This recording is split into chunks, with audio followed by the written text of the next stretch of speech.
Hello bachcho, let's read this question. The question says rate law of a reaction between the substance A and B is given by rate is equals to rate constant into concentration of A की power n concentration of B की power m.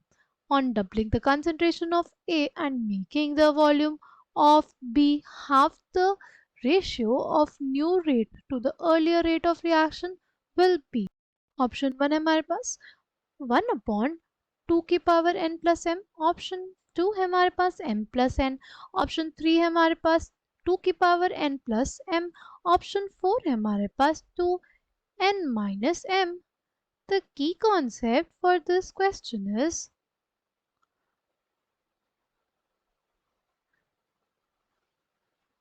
rate of reaction.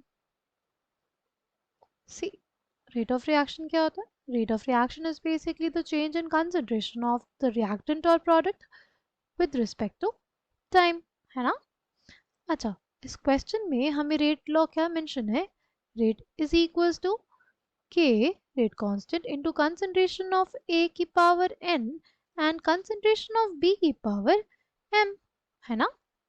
अब हमसे क्या बोला कि concentration of ए को double कर दिया, कंसंट्रेशन ऑफ ए को हमने डबल कर दिया. ये सपोज हमारे पास R1 रेट था और इसके लिए हम लोग डिफाइन कर रहे हैं एक नया रेट R2, जिसमें हमने क्या किया, कंसंट्रेशन ऑफ ए को डबल कर दिया, राइट? डबल करने का मतलब ट्वाइस कर दिया, है ना? फिर अगर हम लोग बात करते हैं नेक्स्ट, नेक्स्ट बोला है and making the volume of B half, volume of B को क्या कर दिया, हाफ कर दिया. देखो हमारे पास कंसंट्रेशन क्या होता है, कंसंट्रेशन ऑफ बी बेसिकली हुआ number of moles of B by volume of B. Now अब हमसे क्या बोला कि जो हमारे पास बी का वॉल्यूम है हमने क्या कर दिया है, हाफ कर दिया. वॉल्यूम ऑफ बी को हमने क्या किया, हाफ कर दिया. अगर वॉल्यूम ऑफ बी को हम लोग हाफ कर देंगे तो हमारे पास कंसंट्रेशन ऑफ बी क्या हो जाएगा, देखो हमारे पास ऐसे क्या, ये न्यूमरेटर में concentration of B will be equals to, this is new concentration, इसको न्यू लिख लेते हैं, तो वो हो जाएगा twice of NB by VB, right? ये हो गया ना हमारे पास. तो इसको हम लोग ऐसे ही लिख लेते हैं, देखो 2 NB by VB, इसकी पावर क्या हो जाएगी हमारे पास, M हो जाएगी, राइट? अब हमसे क्या बोला है, अब हमसे क्वेश्चन में बोला है कि रेशियो लेना है न्यू रेट का to the earlier rate of reaction. New rate हमारा R2 है, अर्लियर हमारे पास R1 था, तो बस हम लोग क्या करेंगे, R2 bye R1.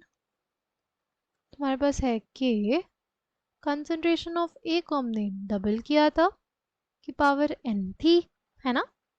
Concentration of B के हम लोग लिख सकते हैं ट्वाइस NB बाय VB की पावर m, राइट? R1 हमारे पास के कंसंट्रेशन ऑफ ए की पावर n, और इसमें भी ना कंसंट्रेशन ऑफ बी को हम लोग क्या लिख लें, NB बाय VB.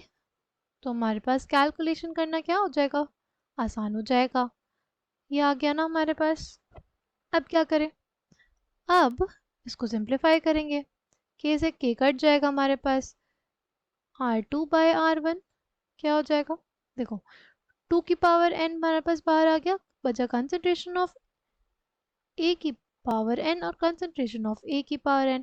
यहाँ से 2 की पावर m जो है वो हमारे पास बाहर आ गया, बचा क्या हमारे पास, NB बाय VB की पावर m, डिनोमिनेटर में भी NB बाय VB की पावर m. अब बेसिकली हमारे पास ये दोनों क्या हो जाएंगे, कैंसिल आउट हो जाएंगे, तो हमारे पास R2 बाय R1 किसके बराबर हो गया, जगह 2n into 2m.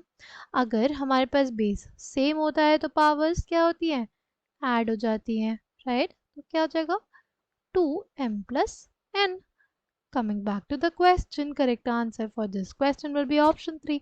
I hope you understood it well. Thank you and all the best.